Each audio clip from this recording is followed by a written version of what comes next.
Video like जरूर कर लीजिए और ऐसे वीडियो लगातार फ्री में पाने के लिए चैनल को तुरंत सब्सक्राइब कर लीजिए और बेल आइकन को जरूर टैप कर लीजिए ताकि आगे भी सारे वीडियो आपको मिलते रहे। यूट्यूब में फॉलो करते हैं तो प्लीज ये वाला फ्री टेलीग्राम चैनल जरूर ज्वाइन कर लीजिएगा। सारे नोटिफिकेशन सारे अपडेट यहीं पे आते हैं, ध्यान रखिए। Hello everyone, welcome to R by study for civil services. मैं सेल्फ अलका पांडे। तो दोस्तों, इस वीडियो में हम पढ़ रहे हैं भारत का भूगोल और आज हम देखेंगे भारत की मृदाएं। तो चलिए शुरू करते हैं। सबसे पहले इसका वर्गीकरण देखते हैं। तो उत्पत्ति, रंग, संयोजन तथा अवस्थिति के आधार पर इसके निम्नलिखित प्रकार हैं: जलोढ़ मृदाएं, काली मृदाएं, लाल और पीली मृदाएं, लैटेराइट मृदाएं, शुष्क मृदाएं, लवण मृदाएं, पीटमय मृदाएं और वन मृदाएं। तो चलिए एक एक करके सबके बारे में डिटेल से देखते हैं। सबसे पहले है जलोढ़ मृदाएं, जिसको एलुवियल सॉइल भी कहते हैं। तो जलोढ़ मृदाएं उत्तरी मैदान और नदी घाटियों के विस्तृत भागों में पाई जाती हैं। ये मृदाएं देश के कुल क्षेत्रफल का लगभग 40% भाग, लगभग 15 लाख वर्ग किलोमीटर क्षेत्र को ढके हुए हैं। ये निक्षेपण मृदाएं हैं जिनके नदियों और सरताओं ने वाहित और निक्षेपित किया है। ठीक है, नदियों के द्वारा ये निक्षेपित हैं और राजस्थान के एक संकीर्ण गलियारे से होती हुई ये मृदाएं गुजरात के मैदान में फैली हुई मिलती हैं। ये जो है गठन में बलुई मिट्टी से चिकनी मिट्टी की प्रकृति में पाई जाती हैं। इसमें पोटास की मात्रा अधिक होती है और लेकिन फास्फोरस की मात्रा कम होती है। तो देखिए, गंगा के ऊपरी और मध्यवर्ती मैदान में खादर और बांगर नाम की दो भिन्न मृदाएं विकसित हुई हैं। खादर जो है ये प्रतिवर्ष बाढ़ों के द्वारा निक्षेपित होने वाला एक नया जलोढ़क है जो महीन गाद होने के कारण मृदा की उर्वरता को बढ़ा देता है। और बांगर जो है वो पुराना जलोढ़क होता है जिसका जमाव बाढ़कृत मैदानों से दूर होता है। खादर बांगर मृदाओं में कैल्शियमी संग्रथन मतलब कंकड़ पाए जाते हैं और निम्न तथा गंगा के मैदान और ब्रह्मपुत्र की घाटियों में ये मृदाएं अधिक दुमटी और मृण्मय हैं। इसमें जब हम पश्चिम से पूर्व की ओर जाएंगे तो इसमें बालू की मात्रा जो है ये घटती जाती है। ठीक है, इसका रंग जो है हल्के धूसर से राख धूसर जैसा होता है और इनका रंग निक्षेपण की गहराई, जलोढ़ के गठन और निर्माण में लगने वाली समयावधि पर निर्भर होता है। ये बहुत उपजाऊ होती हैं, इस पर गहन कृषि की जाती है। ठीक है, तो जलोढ़ मृदाएं, इनके बारे में हमने क्या देखा? इसमें पोटास की मात्रा अधिक होती है, फास्फोरस की मात्रा कम होती है। देश के कुल क्षेत्रफल का लगभग 40% भाग यानी 15 लाख वर्ग किलोमीटर क्षेत्र को ये ढके हुए हैं। इसमें गहन कृषि की जाती है। ठीक है, और ये नदियों सरताओं के निक्षेपण से। ठीक, आगे आती है काली मृदाएं। ठीक है, काली मृदाओं के बारे में देखें तो ये दक्कन के पठार के अधिकतर भाग पर पाई जाती है। इसमें महाराष्ट्र के कुछ भाग, गुजरात, आंध्र प्रदेश और तमिलनाडु के कुछ भाग जो हैं शामिल हैं। गोदावरी और कृष्णा नदियों के ऊपरी भागों को दक्कन के पठार के उत्तरी पश्चिमी भाग में गहरी काली मृदा पाई जाती है। काली मिट्टी को रेगुर, कपास की मिट्टी, ट्रॉपिकल ब्लैक अर्थ, ट्रॉपिकल चेरनोजेम आदि नामों से जाना जाता है। ठीक है, भारत में जो रेगुर मिट्टी है यानी काली मिट्टी, इसका निर्माण बेसाल्ट के लावा के अपक्षय और अपर्दन के कारण हुआ है। आमतौर पर ये मृदाएं मृण्मय, गहरी और अपारगम्य होती हैं। ठीक है, गीले होने पर फूल जाती हैं और चिपचिपी हो जाती हैं, ये इनका गुण है, और सूखने पे सिकुड़ जाती हैं। इस प्रकार शुष्क ऋतु में इन मृदाओं में चौड़ी दरारें पड़ जाती हैं क्योंकि सूखने पर ये सिकुड़ती हैं, इसलिए उनमें दरारों का निर्माण होता है। ठीक है, और नमी का धीमा अवशोषण और नमी के क्षय की इस विशेषता के कारण इसमें लंबी अवधि तक नमी बनी रह सकती है। फिर इसके कारण फसलों को, विशेष रूप से वर्षाधीन फसलों को शुष्क ऋतु में भी नमी मिलती रहती है, फलती फूलती रहती हैं। इसमें देखा जाए तो इसमें काली मृदाओं में चूना, लोहा, मैग्नीशिया, एल्यूमिनिया के तत्व काफ़ी मात्रा में पाए जाते हैं। इसमें पोटास की भी मात्रा पाई जाती है, लेकिन इसमें फास्फोरस, नाइट्रोजन और जैव पदार्थों की कमी रहती है। इसका रंग जो है गाढ़ा काला और स्लेटी रंग के बीच में होता है। ये जो है भारत के विभिन्न राज्यों में लगभग 5 लाख वर्ग किलोमीटर के क्षेत्र में मिलती हैं और कपास की खेती के लिए अत्यधिक उपयुक्त। ठीक है, काली मृदाएं, इनके बारे में हमने देख लिया। तो देखिए, 5 लाख वर्ग किलोमीटर के क्षेत्र में कपास की खेती के लिए इनको जाना जाता है। इनके अन्य नाम इम्पॉर्टेंट हैं: रेगुर, कपास की मिट्टी, ट्रॉपिकल ब्लैक अर्थ, ट्रॉपिकल चेरनोजेम। ठीक है, और इसमें ये देख लीजिएगा कि इसमें फास्फोरस, नाइट्रोजन और जैव पदार्थों की कमी होती है। इसके अलावा चूना, लोहा, मैग्नीशिया, एल्यूमिनियम, पोटास ये सब पाए जाते हैं इसमें। फिर आगे बढ़ते हैं। फिर आती हैं लाल और पीली मृदाएं।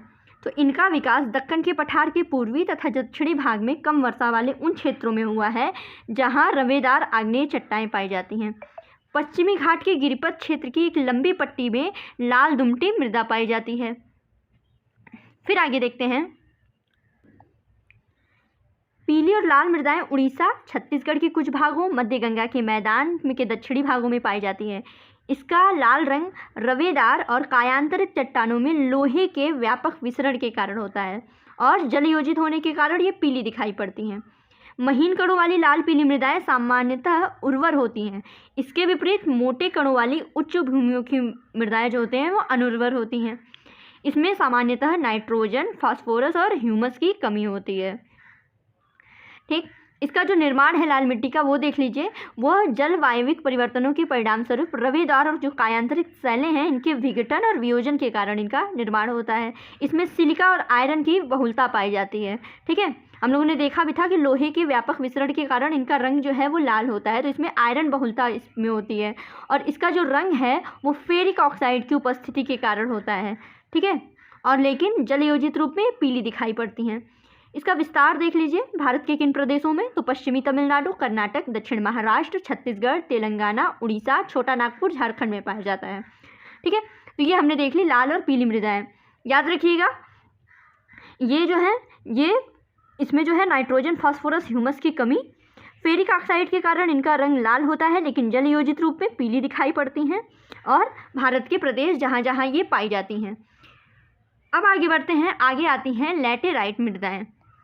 ठीक है, लैटेराइट जो है वो लैटिन शब्द लेटर से बना हुआ है जिसका अर्थ होता है ईंट। लैटेराइट मृदाएं उच्च तापमान और भारी वर्षा के क्षेत्रों में विकसित होती हैं और ये मृदाएं उष्णकटिबंधीय वर्षा के कारण तीव्र निक्षालन का परिणाम है। वर्षा के साथ चूना और सिलिका तो निक्षालित हो जाते हैं तथा लोहे के ऑक्साइड और एल्युमिनियम के यौगिक से भरपूर मृदाएं शेष रह जाती हैं। उच्च तापमानों में आसानी से पनपने वाले जो जीवाणु होते हैं ह्यूमस की मात्रा को तेजी से नष्ट कर देते हैं। इन मृदाओं में जैव पदार्थ, नाइट्रोजन, फॉस्फेट, कैल्शियम की कमी रहती है लेकिन वहीं लौह ऑक्साइड और पोटास की अधिकता होती है इसमें।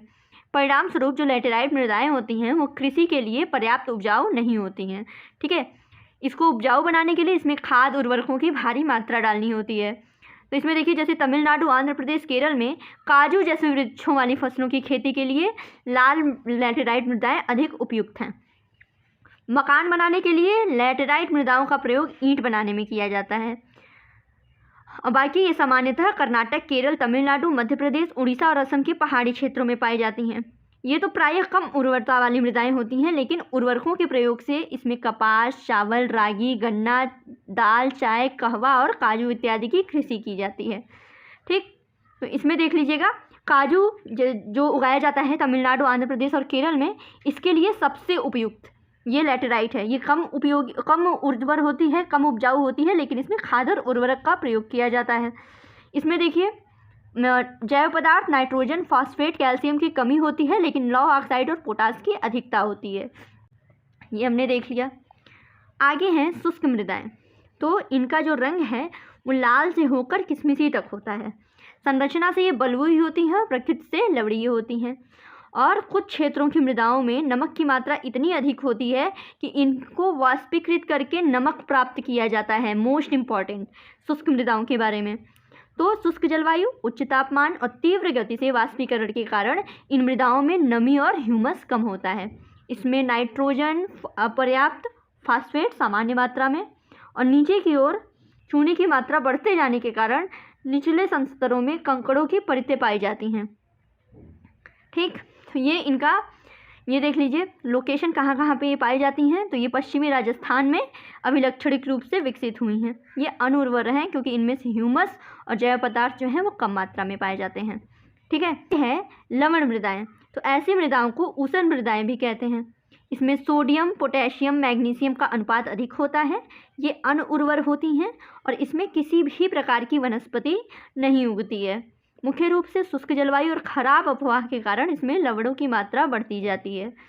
ठीक, इसकी संरचना बलुई से लेकर दुमटी तक होती है। नाइट्रोजन और चूने की इसमें कमी होती है।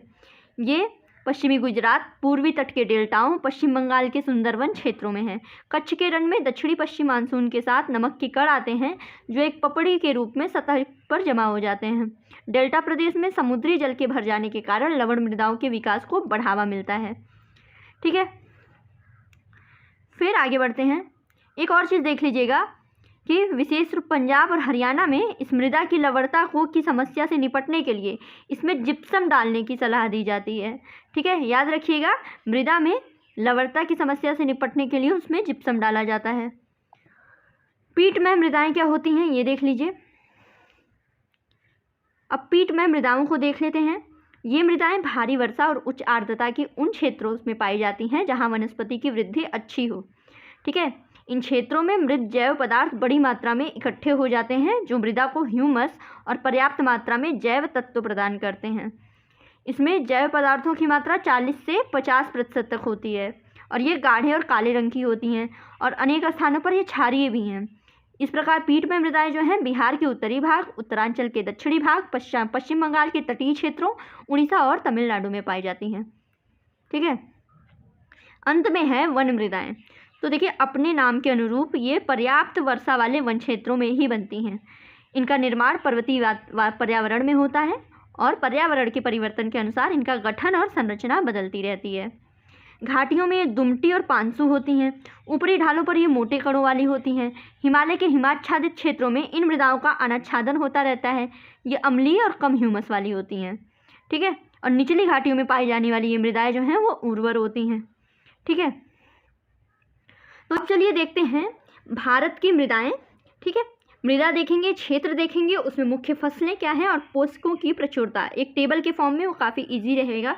तो सबसे पहले है जलोढ़ मृदा। ये हम पहले भी पढ़ चुके हैं। देश का 43.4% भू क्षेत्र, इसका जो क्षेत्र है वो सिंधु गंगा ब्रह्मपुत्र का दोआब और ब्रह्म समुद्र तटीय क्षेत्र। इसमें मुख्य फसलें कौन सी हैं? धान, गेहूं, गन्ना, आलू, तिलहनी एवं दलहनी फसलें, और इसमें पोटास और चूना की प्रचुरता होती है।